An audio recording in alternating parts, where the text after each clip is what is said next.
పెరిగిపోతూ ఉంటుంది. కంటిలో ఆ బ్లూ లైట్ ఉంటుంది కదండి, అప్పుడు దాకా హాయిగా చక్కగా రెస్ట్ తీసుకున్న కన్ను మీద ఒకేసారి బ్లూ లైట్ పడడం వల్ల రెటీనా కూడా మెల్లమెల్లగా, ఒకే రోజు కాదు, మెల్లమెల్లగా దెబ్బతినే ప్రమాదం ఉంది.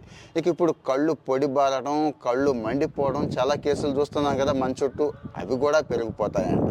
ఇవి ఎందుకు వస్తున్నాయి అని ఒకసారి మీరు అబ్జర్వ్ చేశారా? మెలటోనిన్ పెరిగితే ఏమవుతుందండి, రోజంతా కూడా మత్తుగా ఉంటుంది.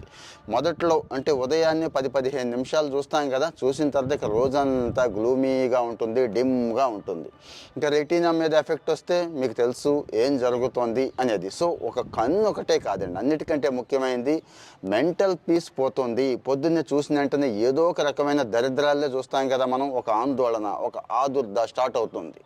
మొదటి 10-15 నిమిషాలు హాయిగా ప్రశాంతంగా ఉంటే రోజంతా చక్కగా ఉంటుంది, ప్రొడక్టివిటీతో ఉంటుంది. మరి మొదటి 10-15 నిమిషాలు ఆందోళనతో స్టార్ట్ అయితే ఆలోచించుకోండి, మరొకసారి చెక్ చేసుకోండి.